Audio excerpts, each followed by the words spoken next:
François-Xavier Bellamy, pendant la crise sanitaire, vous avez été de ceux qui ont plutôt critiqué la politique sanitaire et notamment le pass sanitaire européen. Je crois que vous avez voté contre au nom de la défense des libertés. J'ai eu souvent Alain Finkielkraut en colère. Alors, il râlait contre moi parce que j'étais assez d'accord avec vous. Mais voilà, comme moi, je ne débat pas avec Alain Finkielkraut, c'est bien que vous ayez ce débat entre vous.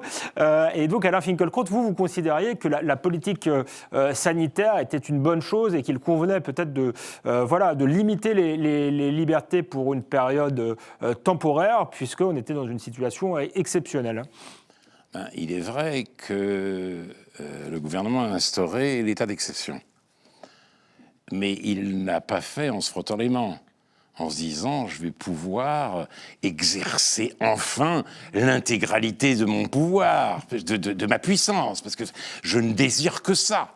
Je suis un Léviathan empêché, et maintenant, ligoté, et maintenant, voilà, les liens se desserrent, je fais ce que je veux, j'emmerde tout le monde. » Non, ce que ce gouvernement fait, comme les autres, ce qu'il veut, c'est assurer le bien-être de ses concitoyens. Donc, devoir fermer les magasins, devoir freiner la croissance, c'était pour lui un véritable crève-cœur.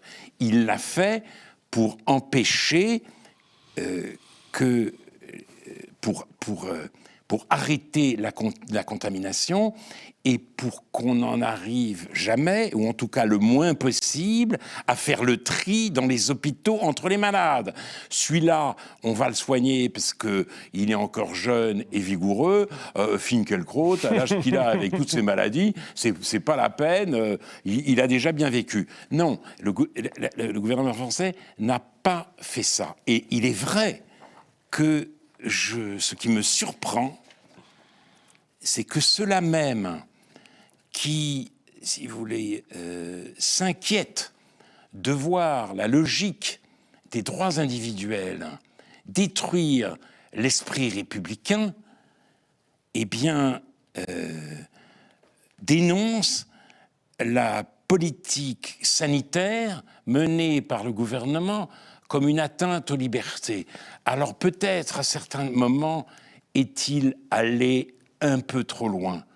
Mais nous étions dans une situation d'incertitude. Tout le monde tâtonnait. Et les gouvernements qui ont choisi une autre politique, libertés individuelles, ça a donné quoi? Ça a donné Bolsonaro au Brésil et des dizaines, sinon des centaines de milliers de morts. De même aux États-Unis, dans certains États. Donc je crois, à cet égard, que la politique menée en France était tout à fait raisonnable. Est-ce que vous avez jugé cette politique raisonnable, François-Xavier Bellamy? Est-ce que vous étiez indifférent au sort d'Alain Finkielkraut oui. ou pas? Est-ce que vous en foutiez? Il a défaite de la pensée, donc c'était pas la peine. Nous tenons à Alain Finkielkraut qui a encore beaucoup de livres à publier et beaucoup de choses à nous dire.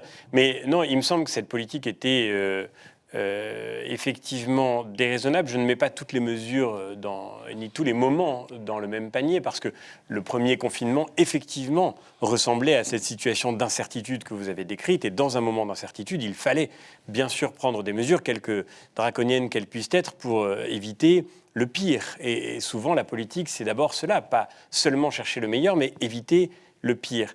Maintenant, j'ai été, pour ma part, profondément révolté, en effet, par le pass sanitaire, qui n'est pas exactement la même chose que ce premier confinement.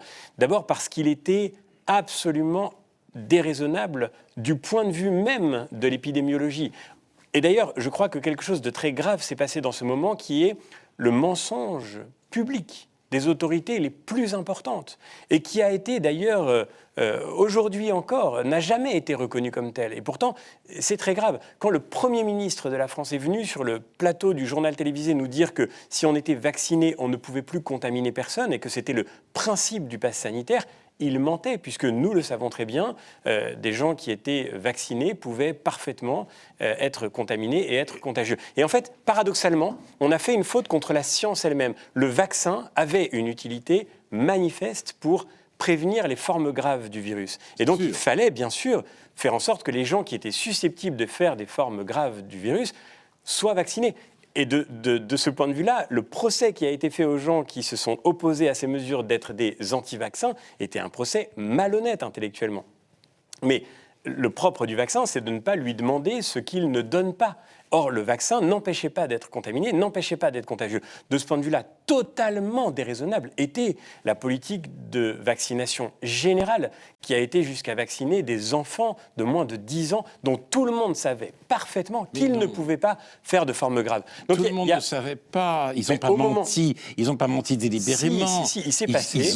Ils ont cherché à faire le mieux et peut-être qu'ils n'ont pas complètement réussi, mais on ne peut pas se servir du savoir acquis depuis lors pour condamner leurs intentions. Mais le savoir était déjà à ce moment-là disponible, et ne serait-ce que le savoir de qui faisait des formes graves, parce qu'on s'en est rendu compte tout de suite, pour le coup. Et je crois, pour terminer, que dans l'équilibre général des décisions politiques, qui imposent parfois des discernements difficiles, un élément central consiste à ne pas renoncer, malgré tout, à des principes essentiels. Le confinement a été supporté par tous les Français. Et de ce point de vue-là, il y avait ici une expérience, justement, de la communauté civique qui affronte ensemble un danger. Lorsque nous sommes rentrés dans la logique du pass sanitaire, et on l'a vu jusque dans les déclarations du président de la République, qui disait qu'il voulait emmerder les non-vaccinés. Je crois que là, on est sorti très très loin d'une politique sanitaire. On était en réalité complètement tombé dans une logique du bouc émissaire qui n'avait rien à voir avec une véritable tentative de prévention. Je termine en disant qu'il y a quelque chose comme un précédent, pour moi, absolument terrible. Un précédent qui venait rompre avec ce que le président de la République lui-même avait promis en disant 3 mois plus tôt, avant le pass sanitaire, que jamais le vaccin ne serait un moyen de discriminer les gens.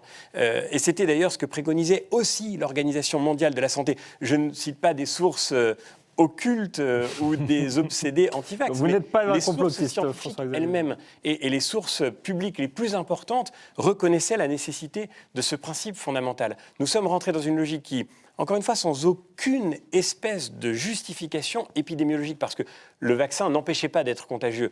Nous sommes rentrés dans une logique qui fait d'ailleurs toujours aujourd'hui, puisqu'il y a encore aujourd'hui des gens qui sont suspendus de leur métier, des soignants, des pompiers, parce qu'ils ne sont pas vaccinés, alors qu'encore une fois, on a demandé. On peut quand même demander aux infirmières et au personnel soignant de se vacciner. On a demandé, Alain Finkielkraut, on a demandé à des soignants malades du Covid qui étaient atteints du virus de venir travailler dans les hôpitaux, mettant en danger effectivement, pour le coup, des gens qui sont susceptibles d'être particulièrement vulnérables, alors que des gens qui sont en parfaite santé, mais qui simplement ne se sont pas fait vacciner, parce qu'encore une fois, je comprends. Moi, je dois dire, je comprends. Un jeune de 20 ans, un jeune soignant, un jeune infirmier, une jeune infirmière... Qu'est-ce que ça lui fait de se faire vacciner ? Je ne comprends pas. Mais qu'est-ce qui va lui arriver ? Mais le principe du vaccin... Revenons à la rationalité. Des Djokovic. Revenons à la rationalité scientifique. Le principe du vaccin, c'est un choix de bénéfices et de risques. Aucun